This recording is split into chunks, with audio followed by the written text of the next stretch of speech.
From 1965 to 1973, photographer Danny Lyon immersed himself in the gritty world of a motorcycle gang, capturing his experiences through his lens and penning a book that became the basis for this film. Chicago, 1965. Benny Cross, a proud member of the Vandals motorcycle club, finds himself cornered by two men who demand he surrender his jacket, claiming they don't want to see those colors in their territory. Unfazed, Benny retorts that they'll have to kill him to take it off. The tension escalates as one of the men strikes Benny with a stool and tosses him outside. When they persist in their harassment, Benny fiercely retaliates by slashing one man's face with a shovel. In the ensuing chaos, the second man delivers a brutal blow to Benny's head with another shovel.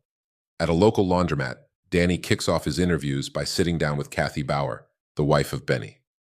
Kathy recounts her arrival in town and the night she first encountered Benny and his gang. She continues and explains that one night she was supposed to meet her friend in a bar to hand over something. However, when she arrived, she recounts that she had never regretted her actions as much as she did at that moment.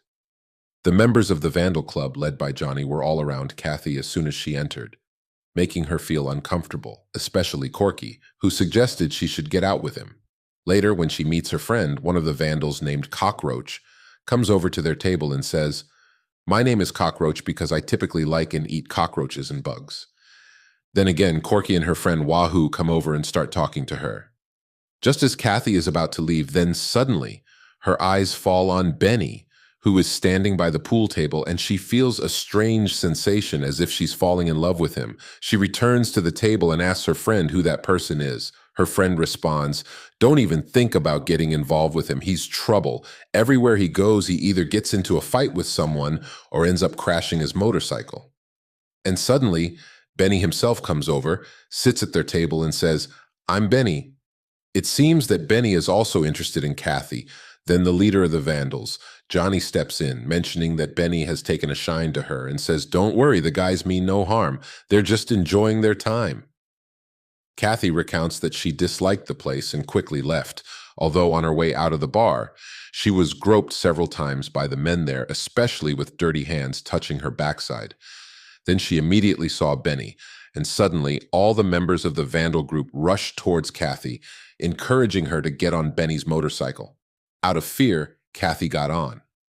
Not long after, Kathy hops onto the back of Benny's motorcycle, riding off into the night amidst the playful jeers of the other Vandals. When Benny brings her back home, Kathy's boyfriend is waiting outside, visibly displeased by her new association with a biker. As the night progresses into morning, Benny's unwavering vigil across the street from Kathy's house drives her boyfriend to his breaking point.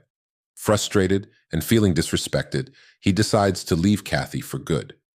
But then Benny, who had been sitting on his motorcycle from a distance for a whole day, constantly gazing at Kathy's house, gets off and knocked on the door, and then Kathy came to the door with a smile. Fast forward 5 weeks, and Kathy and Benny are married, marking the beginning of a new chapter in Kathy's life. Then a scene is shown of Benny's criminal activities, particularly how he escapes from the police and later gets convicted of several traffic offenses. In the next scene, Brucey is reading about these events in the newspaper, laughing with Johnny about Benny's stubbornness. Fortunately, Benny managed to avoid going to jail by posting a bit of bail. Danny asks Kathy about Johnny's personality and how he ended up starting a motorcycle club. Kathy explains that Johnny had a different personality compared to the rest of them. He had a good job and a family. He used to be a truck driver, and quite by chance, while watching TV and seeing a movie about a motorcycle club starring Marlon Brando, something like a spark went off in his head to pursue this. Initially, he started with a small motorcycle racing club. Danny delves deeper into the world of the Vandals, learning about its colorful members: Brucey, Zipco, Cal, Wahoo, Corky, and Cockroach. The gang's charismatic leader, Johnny, envisions transforming their small, tight-knit group into a formidable motorcycle club.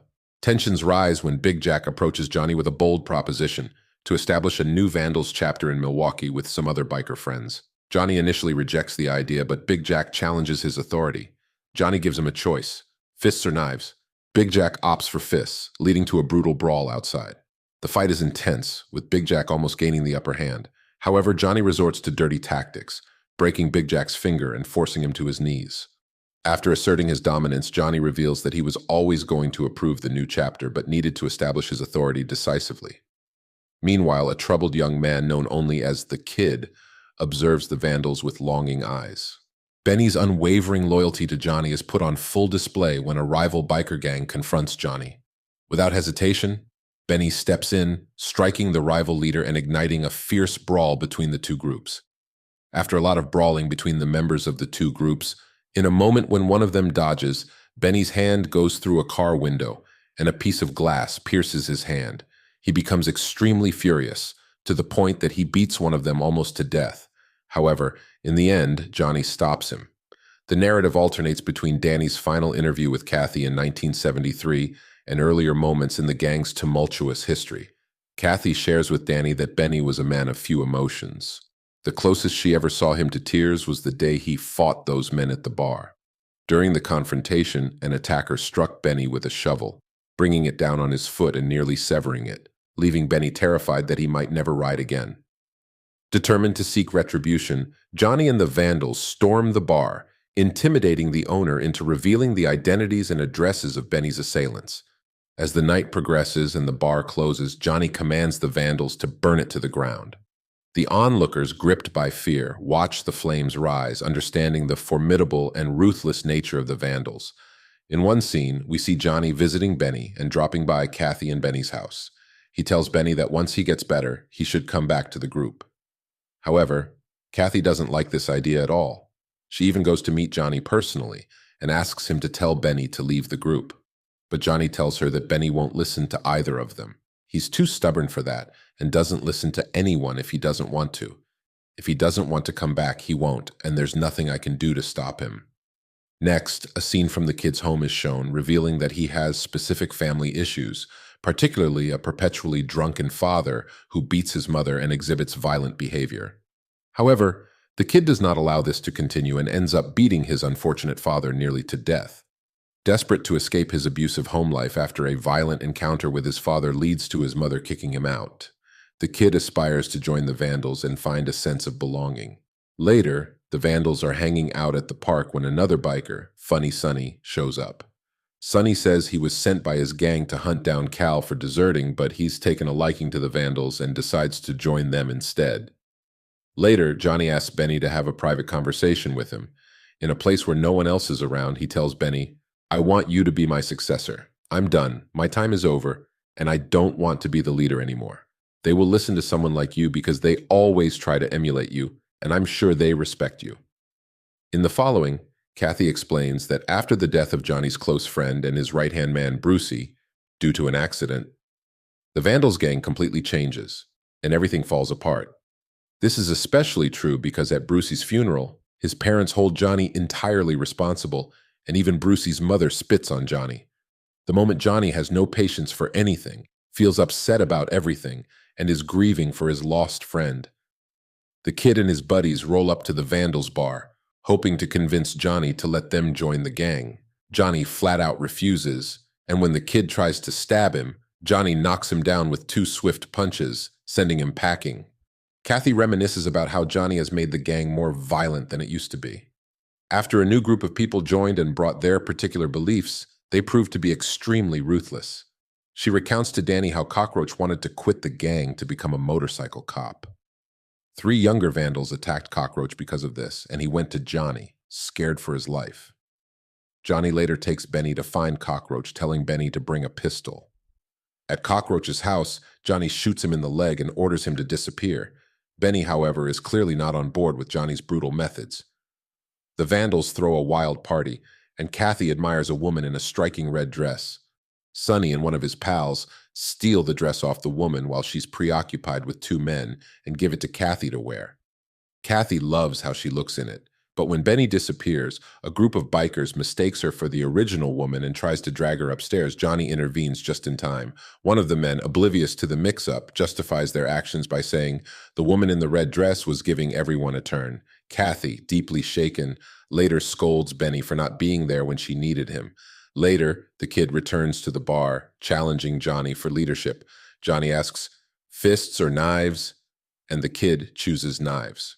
Johnny sets a time and place for their showdown. Before heading to the fight, Johnny visits Benny and Kathy's home one last time, but Benny isn't there.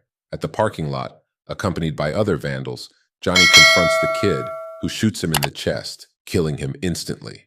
Kathy recounts to Danny how, with Johnny gone, the kid took over the vandals, transforming it into a more violent criminal enterprise, dealing in drugs and prostitution and killing rival bikers. Benny was devastated by Johnny's death and cried in Kathy's arms. She tells Danny about the fate of other vandals. Wahoo and Corky, still in the gang. Cal died in an accident in the building, and while he was painting somewhere, he fell from the ladder and died. And Cockroach achieved his dream of becoming a motorcycle cop. Kathy reveals that Benny never rode a bike again after they moved away from Chicago. She watches Benny outside with a friend, reminiscing about biking and the roar of the engines. Benny looks up at Kathy and smiles warmly at her.